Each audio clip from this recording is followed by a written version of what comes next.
Hello दोस्तों, नमस्कार। स्वागत है आपका हमारे यूट्यूब चैनल सम्राट एजुकेशन में। दोस्तों, आज की इस वीडियो में आप लोगों को बीएससी एग्रीकल्चर फिफ्थ सेमेस्टर के एक विषय agriculture marketing trade and prices AG 504 का मोस्ट इम्पॉर्टेंट कुछ क्वेश्चन बताने वाला हूं, जो कि आपके एग्जाम के लिए बहुत ज़्यादा इंपॉर्टेंट है। तो आप लोग वीडियो को पूरा देखिएगा और इसका पीडीएफ चाहिए तो डिस्क्रिप्शन में व्हाट्सएप ग्रुप का लिंक और व्हाट्सएप नंबर दिया गया है, मैसेज करके आप इसका पीडीएफ ले सकते हैं।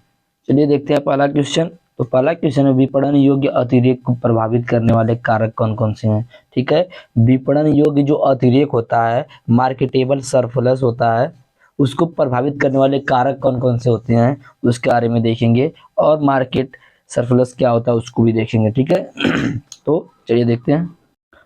तो विपणन योग्य अतिरेक को प्रभावित करने वाले कारक। तो विपणन योग्य अतिरेक वह मात्रा होती है जो किसान अपनी घरेलू जरूरतों को पूरा करने के बाद बाजार में बेचने के लिए उपलब्ध रखता है। ठीक है, जैसे हमारा जो देश है, ठीक है, हमारे देश में ज़्यादातर सीमांत किसान है। तो वह जो किसान होता है वह जितना अपना जो अनाज हुआ या अन्य जो भी प्रोडक्ट हुआ उसको स्टोर किया है, और वह उसके खाने के बाद जो बचता है, ठीक है, उसके उपभोग के बाद, उसकी ज़रूरतों को पूरा करने के बाद जो भी बचता है उसको मार्केट में बेचने की प्रक्रिया को ही विपणन अतिरेक बोला जाता है। ठीक है, विपणन योग्य अतिरेक बोला जाता है। विपणन के योग्य अतिरेक मतलब कि अब उसकी जरूरत पूरी हो गई है, अब उसको उसकी जरूरत नहीं है, तो इसके लिए क्या करेगा, उसको बेच देगा। तो विपणन योग्य अतिरेक वह मात्रा होती है जो किसान अपनी घरेलू जरूरतों को पूरा करने के बाद बाजार में बेचने के लिए उपलब्ध रखता है। यह कई कारकों से प्रभावित होता है, जिनमें पहला है उत्पादन। ठीक है, विपणन अतिरेक कई कारकों से प्रभावित होता है। पहला उत्पादन।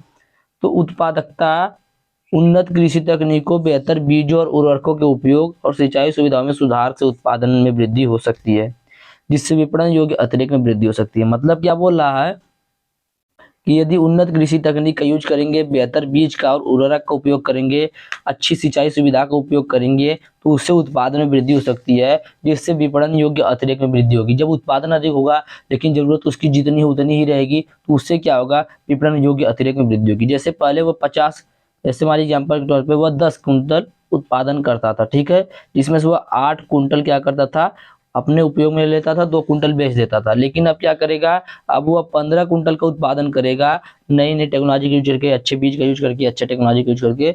लेकिन इसका जो खर्च है वो 8 ही कुंटल है, तो अभी भी इसके पास 7 कुंटल बच रहा है। तो ये जो 7 कुंटल बेचेगा इसको विपणन अतिरेक बोलते हैं, विपणन योग्य अतिरेक। तो यहाँ पर विपणन योग्य जो अतिरेक है वो बढ़ रहा है। ठीक है, तो उन्नत कृषि तकनीक, बेहतर बीज और उर्वरक के उपयोग और सिंचाई सुविधाओं में सुधार में उत्पादन में वृद्धि हो सकती है, जिससे विपणन योग्य अतिरेक में भी वृद्धि हो सकती है। आगे मौसम।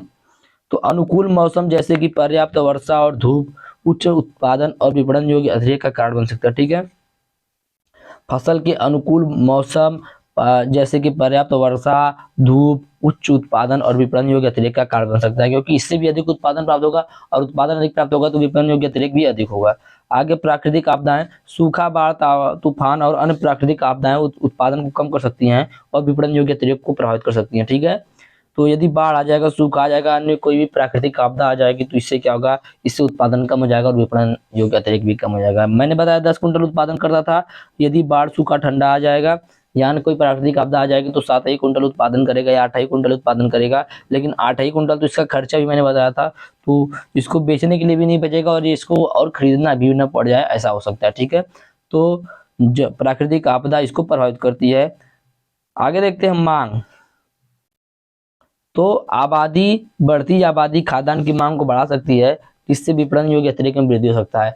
जब आबादी बढ़ेगी, वह ज्यादा मांग करेगी, तो जो किसान है वह भी ज्यादा से ज्यादा उत्पादन करने के बारे में सोचेगा, इससे विपणन अतिरेक में वृद्धि हो सकती है। आय स्तर।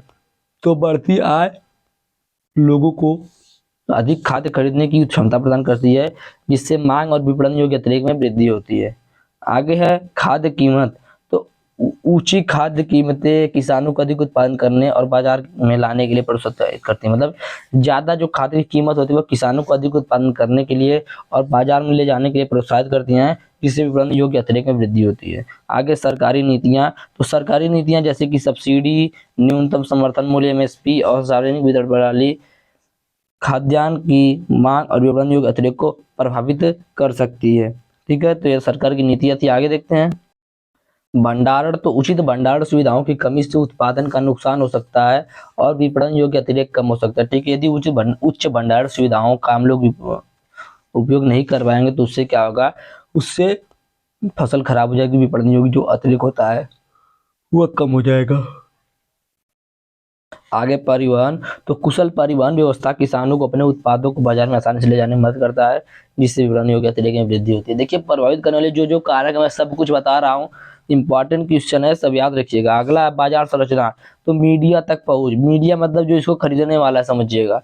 तो किसानों की बाजार तक पहुंच की कमी उन्हें कम कीमतों पर अपनी अनाज बेचने के लिए मजबूर करती है, जिससे विपणन योग्य अतिरेक कम हो जाता है। ठीक है, मतलब क्या है कि जो किसान होते हैं वह ज्यादातर सीमांत किसान होते हैं और अपने जो प्रोडक्ट होता है उसको बाजार तक नहीं पहुंचा पाते हैं, जिसके लिए बिचौलिया आ जाता है। बिचौलिया उसको कम कीमत में खरीद कर महंगी कीमत बेच देता है, जिससे किसानों को कमी आ जाती है और यह यहाँ पर विपणन अतिरेक भी कम हो जाता है।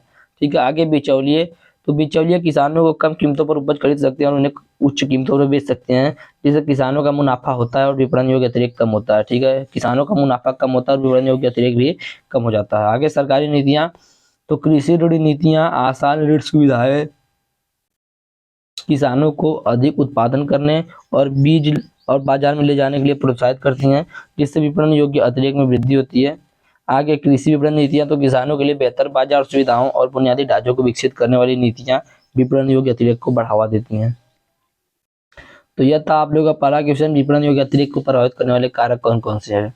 उम्मीद करते हैं पहला क्वेश्चन अच्छे समझ में आया होगा। चलिए देखते हैं दूसरा क्वेश्चन। अगला क्वेश्चन है, बाजार एकीकरण को परिभाषित कीजिए। बाजार एकीकरण के कौन कौन से प्रकार हैं उनको बताइए। बहुत इंपॉर्टेंट क्वेश्चन है। बाजार एकीकरण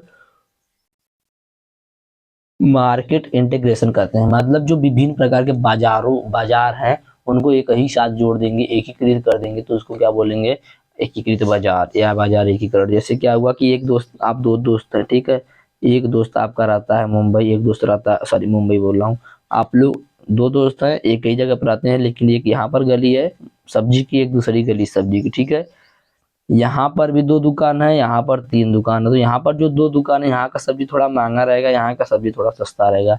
लेकिन यदि यही यही सबको एक ही जगह पर कर देंगे तो इनकी कीमत में कमी आ जाएगी। ठीक है, सब लोग एक ही कीमत पर बेचेंगे, इससे सभी लोगों को लाभ प्राप्त होगा। तो इसलिए एकीकृत किया जाता है, बाजारों को एकीकरण किया जाता है। ये आपको समझने के लिए मैंने बताया, अभी आपको समझ में आ जाएगा। तो चलिए देखते हैं। फोन थोड़ा हैंग हो रहा है, नया फोन लेना है। चलिए देखते हैं।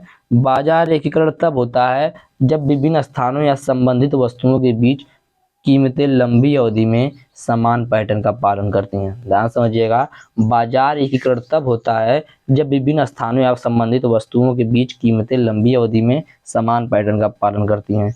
कीमतों का समूह अक्सर एक दूसरे के अनुपात में बढ़ता है। जब विभिन्न बाजारों के बीच यह संबंध बहुत स्पष्ट होता है तो कहा जाता है कि बाजार एकीकृत है। मतलब जब कीमत सबका एक समान रहता है तो उस टाइम बोला जाता है कि बाजार एकीकरण है। बाजार एकीकरण को ऐसी प्रक्रिया के रूप में परिभाषित किया गया है जो एक ही प्रबंधन के तहत अतिरिक्त विपणन कार्यों और गतिविधियों को एकीकृत करके फार्मों के विस्तार को संदर्भित करता है। एक ही उत्पाद के लिए दो बाजारों के बीच बाधाओं को हटाना ताकि बाजारों में कीमतें अधिक निकटता से जुड़ी हों, यही है एकीकृत मार्केट। आगे देखते हैं इसका प्रकार। तो एकीकृत बाजार कुल तीन प्रकार का होता है। एक होता है क्षैतिज, एक होता है लंबवत और एक होता है समूहीकरण। ठीक है, तो सबसे पहले देखेंगे एकीकृत, क्षैतिज में एकीकरण क्या होता है। तो ऐसा तब होता है जब कोई फार्म या एजेंसी विपणन क्रम में समान स्तर पर समान विपणन कार्य करने वाली अन्य फार्मों या एजेंसियों का नियंत्रण हासिल कर लेती है। ठीक है, ऐसा तब होता है जब कोई फार्म या एजेंसी जो होती है वह विपणन के क्रम में समान स्तर पर समान विपणन कार्य को करने वाली अन्य फार्मों या एजेंसियों का नियंत्रण हासिल कर लेती है। इस प्रकार के एकीकरण में कुछ विपणन एजेंसियां बाजार में अपनी प्रभावी संख्या और वास्तविक प्रतिस्पर्धा की सीमा को कम करने के उद्देश्य से एक संघ बनाती हैं। यह ग्रुप में शामिल होने वाले सदस्यों के लिए एक फायदेमंद होता है। तो यह था क्षैतिज एकीकरण। आगे देखेंगे लंबवत एकीकरण। तो ऐसा तब होता है जब कोई फर्म विपणन प्रक्रिया के क्रम में एक से अधिक गतिविधियां करता है। यह एक ही फर्म के भीतर या एक ही स्वामित्व के तहत विपणन प्रक्रिया में दो या दो से अधिक कार्यों को एक साथ जोड़ता है। इस प्रकार एकीकरण उत्पादन प्रक्रिया की शुरुआत से लेकर उपभोक्ता के लिए तैयार होने तक की उम्मीद की गुणवत्ता और मात्रा दोनों पर नियंत्रण रखना संभव होता है। इससे मार्केटिंग चैनल में बिचौलियों की संख्या कम हो जाती है। तो यह था लंबोदर, यह दो प्रकार का होता है, ठीक है। भला यदि कोई फार्म विपणन का कोई अन्य कार्य अपनाता है जो उपभोग के करीब है तो यह आगे के एकीकरण का मामला है, ठीक है। यह आगे के एकीकरण का मामला है। जैसे थोक विक्रेता खुदरा बिक्री कार्य संभाल रहा है तो यह क्या है, आगा का एकीकरण। दूसरा पिछड़ा एकीकरण एकीकरण तो इसमें स्वामित्व या आपूर्ति के स्रोतों का संयोजन शामिल होता है। उदाहरण के लिए जब एक प्रसंस्करण फर्म गांव से उपज को इकट्ठा करने या खरीदने का कार्य करती है तो उसको बोलते हैं पिछड़ा एकीकरण। आगे तीसरा इसका प्रकार है समूहन। तो एजेंसियों या गतिविधियों का एक संयोजन जो एक दूसरे से सीधे तौर पर संबंधित नहीं होता है, जब एक एकीकृत प्रबंधन के तहत संचालित होता है तो इसे एक समूह कहा जाता है। तो ये दूसरा क्वेश्चन था जो कि कंप्लीट हो चुका है। आगे देखते हैं अगला क्वेश्चन है, विपणन लागत को कम करने में सरकार के साथ साथ सार्वजनिक क्षेत्रों के संस्थानों की भूमिका के बारे में बताइए। प्रश्न सुनिएगा, विपणन लागत को कम करने में सरकार के साथ साथ सार्वजनिक क्षेत्रों के संस्थानों की भूमिका के बारे में चर्चा कीजिए। तो विपणन लागत किसी भी व्यवसाय के लिए एक महत्वपूर्ण खर्च होता है। यह लागत उत्पादों और सेवाओं को बाजार में लाने और ग्राहकों तक पहुंचाने में जुड़ा होता है। विपणन लागत को कम करना व्यवसायों के लिए लाभप्रदता बढ़ाने और प्रतिस्पर्धात्मक बने रहने में महत्वपूर्ण भूमिका निभाता है। इस लक्ष्य को प्राप्त करने में सरकार और सार्वजनिक क्षेत्र के संस्थान महत्वपूर्ण भूमिका निभा सकते हैं, जिनमें सबसे पहले सरकार की भूमिका देखेंगे। तो सरकार की भूमिका क्या है, तो सरकार की भूमिका है अनुसंधान और विकास, रिसर्च एंड डेवलपमेंट में निवेश। तो सरकार अनुसंधान और विकास में निवेश करके नई तकनीकों और नवाचारों को बढ़ावा दे रही है, जो विपणन लागत को कम करने में मदद कर सकते हैं। सरकार जो है वह रिसर्च और डेवलपमेंट में निवेश की है, इसने अनुसंधान और विकास में निवेश करके नई टेक्नोलॉजी और इनोवेशन को बढ़ावा देने का कार्य किया है, जो विपणन लागत को कम कर सकते हैं। उदाहरण के लिए सरकार digital marketing, social media marketing और डेटा एनालिटिक्स ऐसे क्षेत्रों में अनुसंधान कार्य समर्थन कर सकती है। आगे है सूचना और संचार प्रौद्योगिकी, ठीक है, सूचना और संचार प्रौद्योगिकी। तो इंफॉर्मेशन कम्युनिकेशन टेक्नोलॉजी, सरकार का आईसीटी बुनियादी ढांचे के विकास में या इंफ्रास्ट्रक्चर के विकास में निवेश करके विपणन लागत को कम करने में मदद मिलती है। इसकी उच्च गति वाली इंटरनेट कनेक्टिविटी, मोबाइल नेटवर्क और डेटा केंद्रों का विकास शामिल होता है। बेहतर आईसीटी बुनियादी ढांचा व्यवसायों को कम लागत में ग्राहक तक पहुंचने में और अधिक प्रभावी ढंग से मार्केटिंग अभियान चलाने में मदद कर सकता है। आगे कौशल विकास, तो सरकार विभिन्न प्रकार के प्रशिक्षण कार्यक्रमों और पहलों के माध्यम से विपणन कौशल प्रशिक्षण प्रदान करके विपणन पेशेवर की क्षमता का निर्माण कर सकता है। कुशल कर्मचारियों की उपलब्धता व्यवसाय को अपनी विपणन लागत को लेकर बेहतर ढंग से प्रबंधित करने और अधिकतम परिणाम प्राप्त करने में मदद भी कर सकता है। आगे है व्यापार अनुकूल नीतियां, तो सरकार व्यवसायों के लिए अनुकूल नीतियां बनाकर और लागू करके विपणन लागत को कम करने में मदद कर सकता है। इसमें कर, छूट, सब्सिडी और सरकारी अनुबंधों तक बोझ प्रदान करना शामिल होता है, ठीक है। आगे देखेंगे, हमने पूरा क्वेश्चन क्या था कि विपणन लागत को कम करने में सरकार के साथ साथ सार्वजनिक क्षेत्रों के संस्थानों की भी भूमिका बताइए। तो हमने सरकार की भूमिका तो देख ली, आप देखेंगे सार्वजनिक क्षेत्र के संस्थानों की क्या भूमिका है। तो पहला है व्यवसायों के लिए सहायता और सलाह। तो सार्वजनिक क्षेत्र के संस्थान व्यवसायों को विपणन रणनीति विकसित करने, विपणन अभियानों को लागू करने और विपणन लागत को कम करने में मदद करने के लिए हैं। और दूसरा है सूचना और डेटा का प्रसार। तो सार्वजनिक क्षेत्र के संस्थानों व्यवसायों को बाजार के रुझानों, ग्राहक व्यवहार और प्रतिस्पर्धात्मक परिदृश्यों के बारे में जानकारी और डेटा प्रदान कर सकते हैं।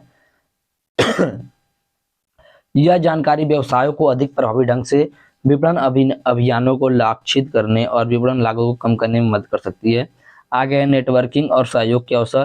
तो सार्वजनिक क्षेत्र के संस्थान व्यवसाय को नेटवर्किंग और सहयोग के अवसर प्रदान कर सकते हैं। इससे व्यवसायों को एक दूसरे से सीखने, अनुभवों को साझा करने और विपणन लागतों को कम करने के लिए रणनीति विकसित करने में मदद मिल सकती है। आगे है अनुसंधान और विकास। तो सार्वजनिक क्षेत्र के संस्थान विपणन से संबंधित अनुसंधान और विकास में भी भाग ले सकते हैं।